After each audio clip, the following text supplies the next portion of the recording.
Kalau ngasih nggak bakal kurang. Kalau ngasih itu kalau tidak cukup lebih insya Allah. Ya, berkah itu. Ya. Kemudian warabul khair la ya'ti ila bil khair. Ya. Dan Allah sebagai pemilik kebaikan, pengatur kebaikan, pengurus kebaikan, itu tidak akan datang kepada kita, tidak akan datang kepada hambanya illa bil khair, kecuali dengan membawa kebaikan. Kapan Allah datang kepada kita? Ketika kita berzikir kepadanya.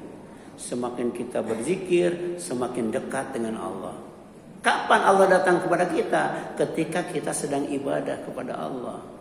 Kapan Allah itu datang kepada kita? Ketika kita sedang sujud. Ya. Kapan Allah datang kepada kita?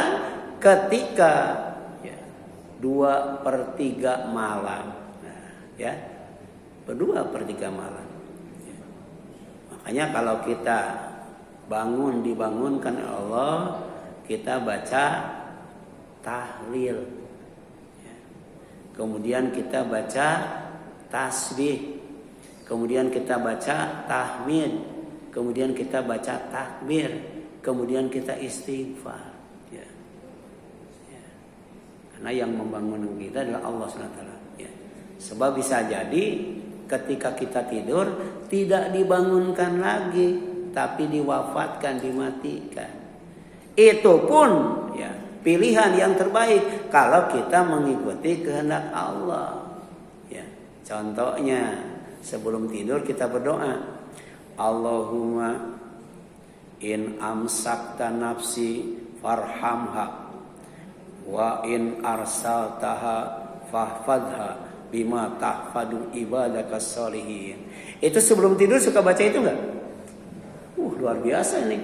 Luar biasa. Ini kehendak Allah, ini pilihan Allah.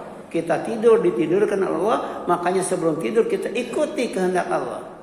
Ya, apa doanya? Ya Allah, jika Engkau tahan nyawaku, tahan diriku, tidak bisa bergerak dan bernafas lagi, maka rahmati katanya. Masukkan ke dalam surga itu. Mudahkan ketika sakaratul maut, dijemput ya nyawa kita setelah dicabut oleh malakul maut, oleh malaikat rahmat, bukan malaikat azab. Ya. Dan dikasih kunci untuk masuk surga. Dan kalau kemudian dibangunkan kembali, artinya dilepaskan, dihidupkan, maka fahfadha, jaga diriku. Bima tahfadhu ibadaka sholihin, sebagaimana engkau menjaga hamba-hambamu yang soleh. Ya. Makanya orang yang hidup itu didoakan apa? Hafidhahullah, mudah-mudahan Allah menjaganya. Sedangkan orang yang mati didoakan Allahu yarham. Tapi walaupun kita tidak doakan Allahu yarham ketika mati dan tidak didoakan hafidhahullahu ketika hidup, kita tetap akan dapat rahmat Allah, akan dijaga oleh Allah. Kalau sebelum tidur kita membaca Allahumma in amsakta nafsi farhamha wa in arsaltaha fahfadha bima tahfadu ibadakas sholihin. Ya. Apalagi kalau kemudian kita baca Allahumma aslamtu nafsi ilaika wa wajjahtu wajhi ilaika wa fawadtu amri ilaika wa alja'tu dhuhri ilaika raghbatan wa rahbatan ilaika la malja'a ya minka ila ilaika ya amantu bi kitabikal ladzi anzalta wa nabikal ladzi arsalta. Kita baca itu sebelum tidur, kemudian matinya fitrah tuh, husnul khotimah tuh. Suka baca ini enggak? Iya. Hati-hati jangan suul khotimah. Baca itu. Itu zikir yang terakhir. Ya. Gitu. Baca itu. Kalau ingin dirahmati, kemudian ingin dirahmati ketika meninggal dan dijaga ketika hidup, baca tadi Allahumma in amsaka nafsi. Tapi kalau kemudian kita mau mati husnul khatimah, sebelum terakhir ya zikir terakhir kita baca apa tadi? Allahumma aslamtu nafsi ya.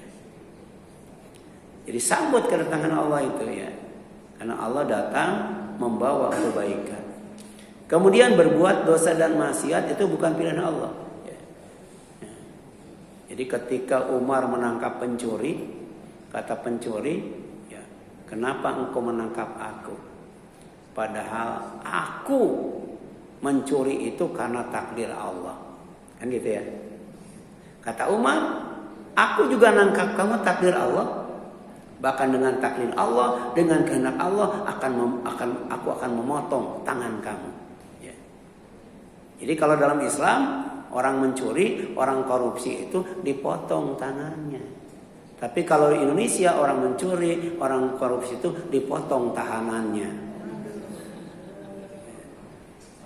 Ya, jadi adzunub wal ma'asi tadur wala budda. Ya, kita harus yakin semua dosa, semua maksiat itu bahaya, bikin celaka, bikin masuk neraka wala budda, dan itu pasti itu. Ya. Itu. Jangan ragu lagi. Fa inna mimmat tafaqu alaihi ulama wa arbabus suluk, dan di antara yang sudah disepakati oleh ulama dan ahli suluk, anna lil asi atharon wa tharat, ya, wa anna laha uqubah, ya, bahwa maksiat itu untuk pelakunya itu ada dampak negatifnya, ada akibat buruknya, dan ada hukumannya itu. Tadi kan mencuri potong tangan, membunuh dikisos, berzina dirajam, ada itu. Ya, ada itu, ya. Jadi tidak bisa lepas dari hukum.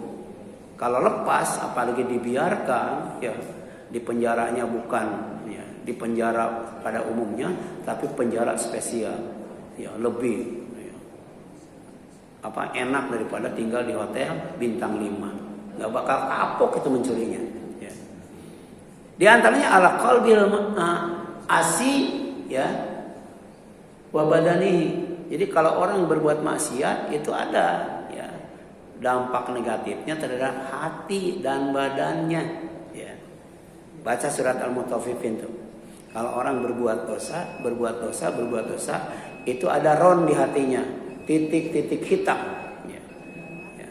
Sehingga iman tidak bisa masuk, kufur tidak bisa keluar, dan kita akan dihijab dari melihat Allah. Kalau kemudian kita berbuat maksiat terus, Allah tutup, ya, kemudian Allah kunci, Allah patri hatinya, ya. Nauzubillah min dzalik, ya. Kemudian wabadani, ada dampaknya terhadap badannya apa? Kata Ibnu Qayyim, ya, dalam Tibun Nabawi, bahwa manusia itu asalnya cantik-cantik, manusia itu aslinya cakep-cakep, badannya tinggi-tinggi, kemudian langsing-langsing, dan umurnya panjang-panjang. Tapi kenapa jadi pendek? Kenapa jadi jelek? Kenapa umurnya tuh pada akhirnya itu mentok antara 60 sampai 70 tahun? Itu karena dosa yang dilakukannya, ya.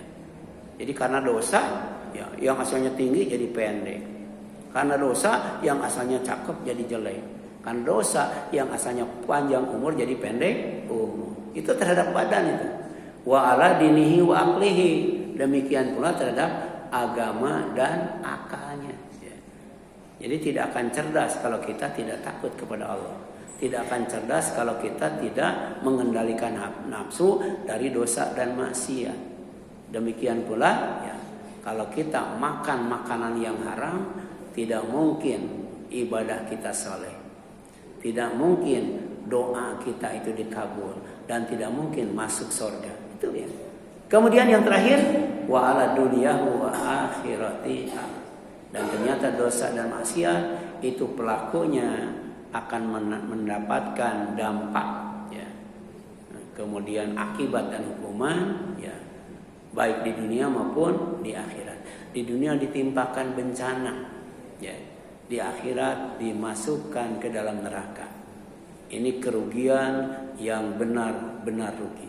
Ya, mudah-mudahan Allah Subhanahu wa taala, ya, menjaga agama kita, menjaga badan kita, menjaga hati kita, menjaga akal kita, menjaga dunia kita, menjaga akhirat kita, sehingga doa kita Rabbana atina fid dunya hasanah wa fil akhirati hasanah dikabul oleh Allah Subhanahu wa taala. Sehingga hidup kita senang, hidup kita bahagia, hidup kita aman, hidup kita sukses, dan hidup kita selamat dunia dan akhirat. Mohon maaf apabila ada kesalahan. Mudah-mudahan bermanfaat bagi kita sekalian. Kita tutup dengan kafaratul majlis. Subhanaka Allahumma wa bihamdika asyhadu an la ilaha illa anta astaghfiruka wa atubu ilaik. Wassalamualaikum warahmatullahi wabarakatuh.